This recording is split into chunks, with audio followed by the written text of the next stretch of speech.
Hello दोस्तों, welcome back to my channel. आज की इस वीडियो में हम पढ़ेंगे पोरीफेरा संघ, जो कि बायोलॉजी का बहुत ही इम्पोर्टेंट टॉपिक है और ये ज़्यादातर एग्जाम में पूछा जाता है क्लास 9th और 11th के।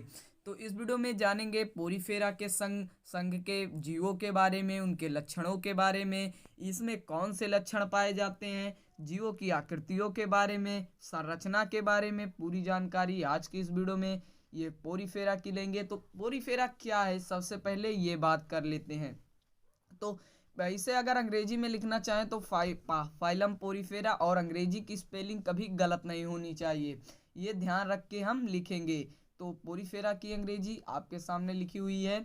फिर यहाँ पर कह क्या सकते हैं, पोरीफेरा शब्द दो शब्दों से मिलकर बना है। पहला शब्द कौन सा है, जैसे पोरी धन फेराज, तो ये इस दोनों शब्दों से अगर इसे बनाए तो मिलके बना हुआ है।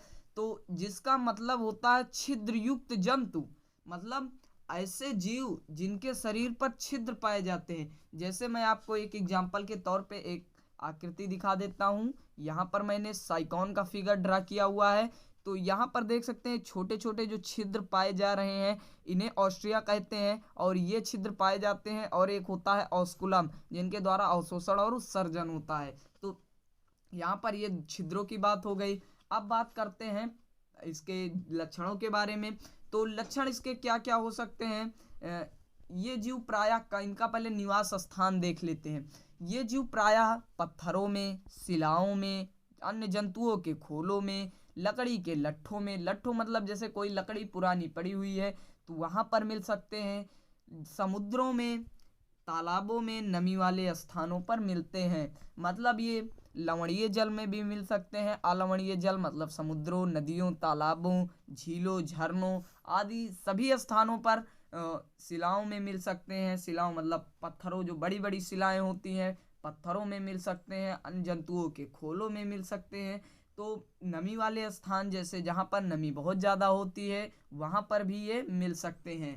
अब बात करते हैं इनके शारीरिक संगठन के बारे में।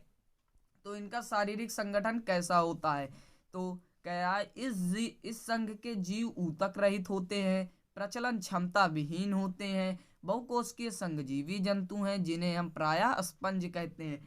तो सबसे पहले इसका मतलब समझ लेते हैं। कह रहा है इस संघ में जैसे मान लेते हैं ये साइकान का जो फिगर है, इस संघ के जीव ऊतक रहित, मतलब ये बहुत सूक्ष्म होंगे। ये ऊतक, इनमें ऊतक नहीं पाया जाता, सिर्फ ये कोशिका से मिलकर बने हैं। अभी तक इनमें ऊतकों का विकास नहीं हुआ है। तो ऊतक रहित, प्रचलन क्षमता विहीन, मतलब इनमें चलने की क्षमता नहीं पाई जाती। जैसा कि आप लोग देख रहे होंगे, यहाँ पर ये इसका सबस्ट्रेशन है, यहाँ पर ये जमीन से जुड़ा हुआ होता है, मतलब ये चल नहीं पाता। तो प्रचलन क्षमता विहीन, बहुकोशिकीय संघजीवी जीव हैं।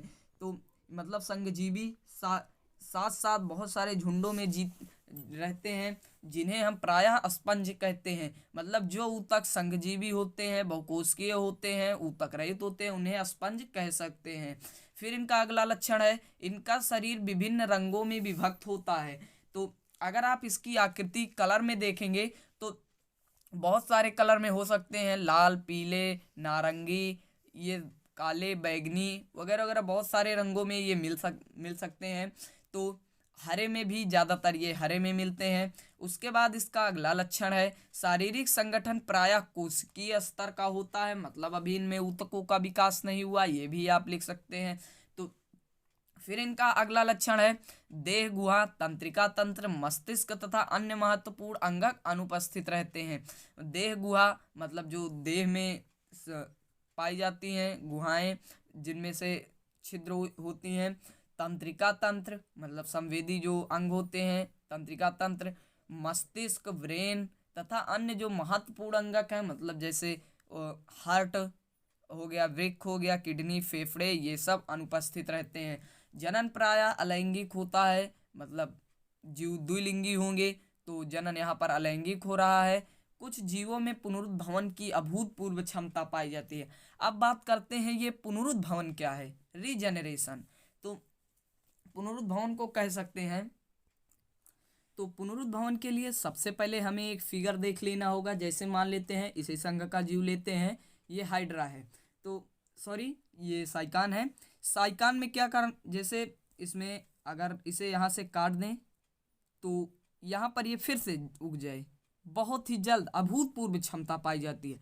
तो जैसे किसी अंगक को काट देने पर वो उसका पुनः उत्पन्न हो जाना पुनरुद्भवन कहलाता है। तो इसकी सबसे ज़्यादा क्षमता छिपकली में पाई जाती है, क्योंकि कभी आप छिपकली को देखें, अगर उसकी पूंछ काट दीजिए आप, तो उसकी पूंछ अगर आप आज काटते हैं तो कल देखिए उसकी पूंछ दोबारा उगाएगी। तो यही है पुनरुद्भवन। और पुनरुद्भवन यहाँ पर भी समझ लेते हैं, जैसे मान लेते हैं इसका ये बड काट देते हैं, तो इसका ये बड काट देंगे तो ये दोबारा उसके बाद फिर से ये दोबारा इसी तरह हो जाएगा। तो मतलब इसमें पुनरुद्भवन की क्षमता पाई जाती है। अब यहाँ पर जनन इसमें प्रायः कभी कभी मुकुलन द्वारा भी होता है, कुछ जीवों में जनन। तो मुकुलन क्या होता है, जैसे मुकुलन का मतलब अर्थ है जैसे जीवों के शरीर पर एक उभार आ जाता है और धीरे धीरे वह बड़ा होता है और मातृ कोशिका से अलग हो जाता है। तो मातृ कोशिका से अलग होकर वह एक नया जीव बना लेता है, तो उसी को कहते हैं मुकुलन।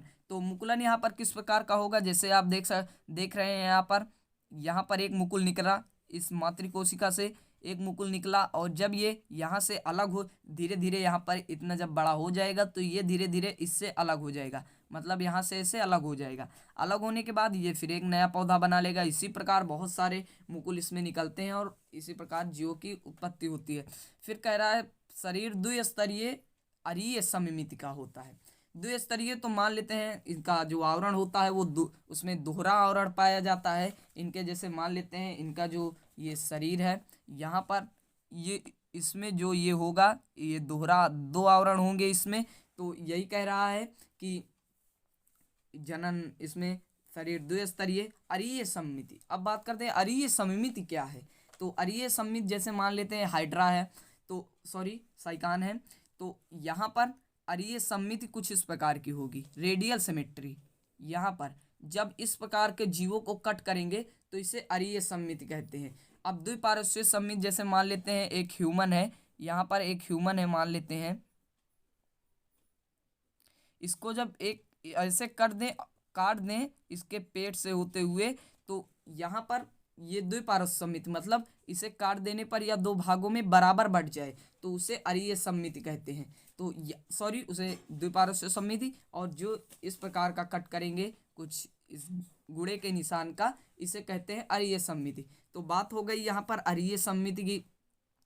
अब बात कर लेते हैं इसके कुछ उदाहरण की। पहला उदाहरण है इसका Venus flower basket. Venus flower basket क्या होता है, तो वीनस फ्लावर बास्केट एक टोकरी नुमा संरचना होती है। जैसा कि अगर बनाएं एक टोकरी नुमा संरचना तो ये कुछ इस प्रकार का होगा, एक टोकरी होगी और इसमें कुछ इस प्रकार के ऐसे ऐसे फूल होंगे और इसमें बहुत सारे ऐसे ऐसे फूल होंगे, डिज़ाइन भी बनी होगी। तो ये एक जीव होता है। इसे जापान में जो नवविवाहित युवतियाँ होती हैं उन्हें ये उपहार स्वरूप दिया जाता है, वीनस फ्लावर बास्केट। ये इसका बहुत ही इंपॉर्टेंट एग्जाम्पल है। फिर अगला एग्जाम्पल है ल्यूकोसोलिनिया। ल्यूकोसोलिनिया आप जानते ही होंगे। तो इसका फिगर कुछ इस प्रकार का होता है, यहाँ पर बहुत सारे ऐसे बड निकले रहते हैं, इसी से ऐसे बहुत सारे बड निकले होंगे। तो यहाँ पर इसी में लिपटे होंगे, ऐसे बहुत सारे बड होंगे और ऊपर ऐसे एक छिद्र पाया जाएगा जिसे हम कहते हैं ऑस्कुलम। तो यहाँ पर हो गया ल्यूकोसोलिनिया। साइकान का चित्र भी दिखाया, फिर से दिखा देता हूँ। अगर आपको इसकी संरचना बनानी है तो स्क्रीनशॉट लेके आप बना सकते हैं। तो यहाँ पर ये हो गया साइकान। फिर अगला है यूप्लेक्टेला। यूप्लेक्टेला की संरचना कुछ इस प्रकार की होती है। यहाँ पर ऐसे होंगे और इनके शरीर पर भी छिद्र पाए जाएंगे यहाँ पर, और बीच में ऐसे बहुत सारी संरचनाएं होती हैं। तो और अगला एग्जाम्पल है स्पॉन्जिला। तो अब हम यहाँ पर इसके कोई एग्जाम्पल्स भी हो गए। अब बात करते हैं इसको जब एग्जाम में आएगा तो लिखेंगे कैसे। अब एक शॉर्ट तरीका भी बताता हूँ। जैसे अगर एग्जाम में आ गया, मान लीजिए संघ पोरीफेरा के किन्हीं संघ पोरीफेरा का वर्णन करो, मान लीजिए। वैसे तो ज़्यादातर हमें देता है कि संघ पोरीफेरा के 2 लक्षण लिखो और इनके किन्हीं 3 जीवों का उदाहरण और संरचना का भी वर्णन करो। तो हमें कुछ इस प्रकार का, लेकिन कभी कभी दे संघ पोरीफेरा के जीव, उसके उदाहरण और उसकी संरचना का विस्तार से वर्णन कीजिए। तो इसके लिए हमें क्या करना होगा, सबसे पहले मैं 5 लक्षण, जो अगर आपको इसमें से पसंद आया तो कोई ये सिलेक्ट कर सकते हैं, नहीं तो मैं आपको एक सरल तरीका बताता हूँ। क्या करना होगा आपको,